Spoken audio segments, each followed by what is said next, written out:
Chris Taylor scored a fine 100 as Gloucestershire did their hardest to make sure that the LV County Championship Division 2 leaders Middlesex didn't have it all their own way on the opening day of their latest match in Bristol. Alex Gidman won the toss and batted, and Hamish Marshall got Gloucestershire off to a roaring start with 2 boundaries in the first over bowled by Tim Murtagh. The first flew over point, while the second was an even better shot from the New Zealander. But once Murtagh and his opening partner Corey Collymore got their rhythm, runs suddenly became very hard to come by. Ian Cobain batted for 50 minutes and had scored just 1 run before he edged Murtagh behind. With him gone and the new ball bowlers rested, the runs did start to flow a bit more quickly after that, with Marshall again looking in good nick. Richard Coftree has added some steel to the top of the Gloucestershire batting order. He's yet to make a sizable contribution in terms of runs, but he has batted for some time this summer so far. He was showing a bit more intent in this innings as he flashed Gareth Berg over point. However, having again made it into the 20s, Coftree fell, caught by Ollie Rayner at second slip of Toby Roland-Jones at 76 for 2. That brought to the crease Kane Williamson for his LV County Championship debut, joining his fellow countryman Marshall. The 20-year-old has played a handful of test matches for his country and was doubtless looking to start his county career well. Instead, it was Marshall who moved through to his second 50 in as many matches this summer with a typically unfussed shot, bringing him his 9th boundary. Lunch arrived with Gloucestershire on 99 for 2, but they lost Williamson soon after the restart as he gave John Simpson another catch. Simpson has received some coaching from Jack Russell, who was an interested spectator.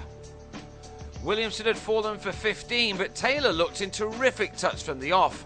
He got his innings going with 2 lovely drives in the same over off Murtagh. You just had the feeling that this might be Taylor's day as he moved through the gears quickly.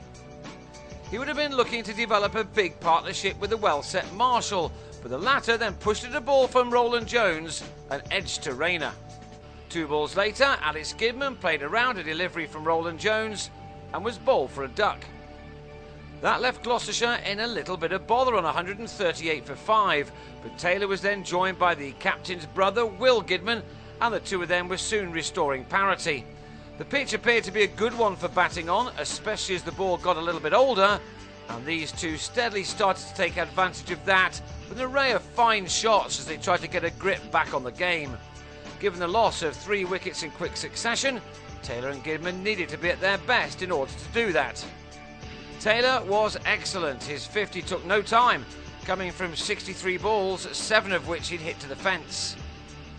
Gidman's contribution cannot be underestimated either. He started his career in Bristol but didn't get a look in. His move to Durham didn't really work out as his opportunities there were very limited. But he's already helped Gloucestershire to 1 win in the LV County Championship this summer and has proven to be a very useful acquisition, clearly enjoying playing under his brother. Taylor showed no sign of holding up his fine innings. He's made a couple of scores this summer, including a century in his last knock in the CB40, but has not looked better than this.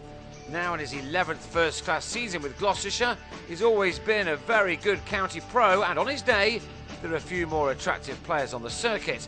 This was to be his day as he moved effortlessly towards 3 figures after tea, which had been taken with his side on 204 for 5. He reached that milestone in the final session with this shot.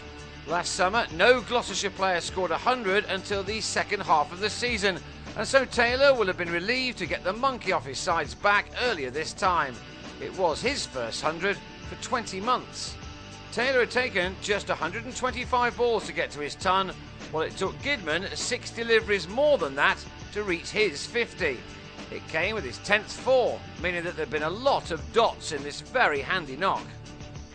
Gloucestershire, who began this match in second place in the second division table, but 20 points behind their visitors, were now putting themselves into the ascendancy in this game as these 2 took their partnership for the 6th wicket to 162 and brought up their side's 3rd batting point in the process.